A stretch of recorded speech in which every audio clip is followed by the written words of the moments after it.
श्री स्वामी समर्थ. नमस्कार मंडळी, स्वागत आहे तुमचे माझ्या यूट्यूब चॅनलवरती. आजचा दिवस तुम्हाला खूप छान सुखाचा आनंदाचा जाऊ हीच मी स्वामींच्या चरणी प्रार्थना करते आणि आज या नवीन व्हिडिओला सुरुवात करते. येत्या 2 मार्चला म्हणजे सोमवारी आलेले आहेत होळी.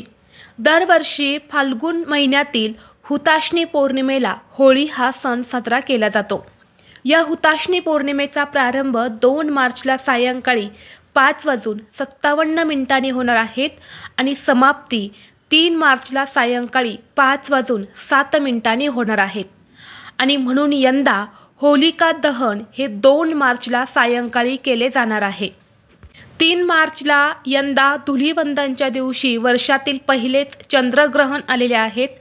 त्यामुळे या दिवशी धुलीवंदन न करता 4 मार्चला धुलीवंदन हे साजरे केले जाणार आहे. परंतु होलिका दहन हे आपल्याला 2 मार्चलाच संध्याकाळी करायचे आहेत. कारण ज्योतिषशास्त्रानुसार तसेच धर्मसिंधू या ग्रंथानुसार यंदा 2026मध्ये होलिका दहन हे 2 मार्चलाच रात्री करावे असं सांगितलं गेलं आहे. होळी दहनाचा शुभ मुहूर्त हा 2 तास असणार आहे. 2 मार्चला संध्याकाळी 6 वाजल्यापासून ते रात्री 8 वाजेपर्यंत होळीचे दहन करावे. होळी हा सण मराठी वर्षातील शेवटचा सण असल्यामुळे या सणाला विशेष महत्त्व दिले जाते. होळी हा सण हिंदू धर्मातील एक प्रमुख सण असून तो वाईटावर चांगल्याचे विजयाचे प्रतीक आहे. होळीच्या दिवशी होळीच्या अग्नीत आपल्यातील विकार, क्रोध, लोभ आणि अहंकार जळून टाकून नवीन व सकारात्मक सुरुवात करण्याचा संदेश मिळतो. आणि म्हणून आपल्या आयुष्यातील सर्व संकट, अडचणी, दोष दूर करण्यासाठी होळीचा दिवस हा खूप महत्त्वाचा आणि शुभ मानला जातो. धार्मिक दृष्टीने होळीचा दिवस हा महत्त्वाचा असल्यामुळे या दिवशी काही प्रभावी उपाय आणि सेवासुद्धा केल्या जातात. आज या व्हिडिओमध्ये मी तुम्हाला एक अतिशय प्रभावी असा उपाय सांगणार आहे. सोमवारी होळीच्या दिवशी तुम्ही काहीच नाही केले तरीही चालेल, पण आंब्याच्या पानांचा हा एक अतिशय प्रभावी उपाय करा. हा उपाय केल्याने सर्व दोष, दुर्भाग्य, दारिद्र्य नष्ट होऊन एका रात्रीत चांगले दिवस येतील आणि तुमच्या मनातील कितीही कठीणातील कठीण इच्छा ही पूर्ण होईल. कुटुंबाची भरभरून प्रगती होईल. तर हा आंब्याच्या पानांचा उपाय कसा करायचा आहे, कोणत्या वेळेत करायचा आहे याबद्दलची संपूर्ण माहिती या व्हिडिओमध्ये मी तुमच्यासोबत शेअर करणार आहे. त्यामुळे तुम्ही हा व्हिडिओ स्किप न करता शेवटपर्यंत नक्की पहा. चॅनलवरती नवीन असाल तर सबस्क्राईब करा आणि असेच माहितीपूर्व नवनवीन व्हिडिओ पाहण्यासाठी बेल आयकॉनलाही प्रेस करा. म्हणजे जेव्हा कधी मी नवीन व्हिडिओ अपलोड करेल त्याचं नोटिफिकेशन सर्वात अगोदर तुम्हाला भेटेल आणि तुम्ही एक पण व्हिडिओ मिस करणार नाही. तसेच हाईप बटन देखील क्लिक करा. आज या व्हिडिओमध्ये मी तुम्हाला जो उपाय सांगणार आहे तर हा उपाय आपण वर्षातून एकदाच करू शकतो, तो म्हणजे होळीच्या दिवशी. आणि म्हणून आपल्याला हा उपाय होळीच्या दिवशी संध्याकाळी करायचा आहे. जेव्हा आपण होळी दहन करणार आहे तेव्हा तुम्हाला हा आंब्याच्या पानांचा उपाय जो आहे तर तो करायचा आहे. जो उपाय मी तुमच्यासोबत शेअर करणार आहे तर हा उपाय महाशिवपुराणात सांगितलेला आहे आणि तोच उपाय आज या व्हिडिओमध्ये मी तुमच्यासोबत शेअर करणार आहे. तर पहा, प्रत्येकाच्या आयुष्यामध्ये काही ना काही समस्या, अडचणी, अडथळे हे असतातच. असा एकही व्यक्ती नसेल की ज्याच्या आयुष्यामध्ये काही अडचणी नाहीत. तुम्ही बघितलं असेल, बऱ्याच व्यक्तींकडे पैसे असतात परंतु सुख नसतं, किंवा काही व्यक्तींकडे पैसे नसतात, सुख असतं. म्हणजेच काही ना काही समस्या, अडचणी ह्या असतातच. आणि ह्याच समस्यांचं निवारण होण्यासाठी, ह्याच अडचणी संपून जाण्यासाठी होळीचा दिवस हा खूप शुभ मानला जातो. आणि ह्या अडचणी संपवण्यासाठी ही महत्त्वाची तिथी आहे. आणि या तिथीवरती आपण जर हा आंब्याच्या पानांचा उपाय जर केला ना, 100% तुमच्या जीवनातील सर्व समस्या ह्या कायमच्या नष्ट होतील. कारण आपल्या हिंदू धर्मात आंब्याच्या झाडाला अत्यंत पवित्र आणि शुभ मानले गेले आहे. आणि आंब्याचं झाड हे साधारण झाड नाही, तर हे झाड देवांचे घर मानले जाते. आणि म्हणून प्रत्येक मंगल कार्यामध्ये या झाडाच्या पानांचा, खोडाचा, मुळाचा उपयोग जो आहे तर तो केला जातो. ज्योतिषशास्त्रामध्ये असं सांगितलं गेलं आहे की आंब्याच्या झाडाला मंगळाचा कारक असे वर्णन केले गेले आहे. हा मेष राशीचा वृक्ष मानला जातो. त्यामुळे शुभ कार्यात त्याची पाने वापरणे खूप शुभ मानले जाते. आणि म्हणूनच आपल्याला या आंब्याच्या पानांचा हा जो उपाय आहे तर हा करायचा आहे. जर तुमच्या घरामध्ये काही दोष असतील, काही नकारात्मक ऊर्जा असेल, तुमच्या घराला कोणी बाहेरची नजर बाधा केलेली आहे किंवा तुमच्या घरातल्या एखाद्या व्यक्तीला कोणी करणी बाधा केलेली आहे किंवा तुमच्या घराला दोष असल्यामुळे घरामध्ये सतत वाद विवाद क्लेश भांडणे होत असतील, नवरा बायकोंचा पटत नसेल, मुलं सतत हट्टीपणा करत असेल, घरामध्ये कोणताही शुभ कार्य हे निर्विघ्नपणे पार पडत नसेल, सतत दुर्भाग्य येत असेल किंवा घरातील गरिबी दरिद्रता ही संपायचं नाव घेत नसेल, तर हा उपाय तुम्ही होळीच्या मुहूर्तावरती नक्की करा. तसेच हा उपाय केल्याने तुम्हाला प्रत्येक कामात यश मिळून तुमच्या सर्व इच्छा मनोकामना या देखील पूर्ण होतील. तुमची सर्व अडलेली कामे हे मार्गी लागतील. तर आता होळीच्या दिवशी मी तुम्हाला आंब्याच्या पानांचे एक एक करून काही उपाय सांगणार आहेत, जे तुमच्या समस्येनुसार तुमच्या अडचणीनुसार तुम्हाला करायचे आहेत. सगळ्यात अगोदर तुम्हाला होळीच्या दिवशी सकाळी लवकर उठायचं आहे. जरी या पौर्णिमेचा प्रारंभ 2 मार्चला संध्याकाळी होत असला तरीही आपल्याला सकाळी लवकर उठायचं आहे, कारण या संपूर्ण दिवसाचं एक विशेष महत्त्व असतं.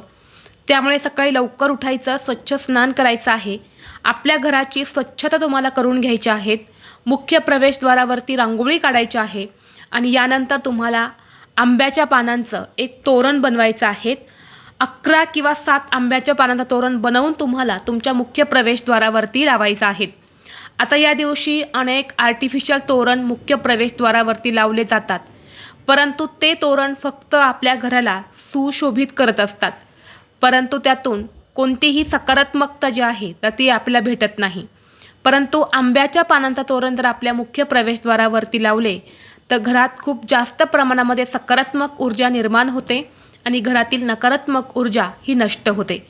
तसेच आपल्या घरात असणारे सर्व दोष हे सुद्धा नाहीसे होतात आणि सर्व देवी देवता आपल्या घरावरती प्रसन्न होतात. कारण तुम्हाला सांगितल्याप्रमाणे सर्व देवतांचं स्थान या वृक्षामध्ये आहे आणि म्हणून या वृक्षाची पानं खूप शुभ मानली जातात.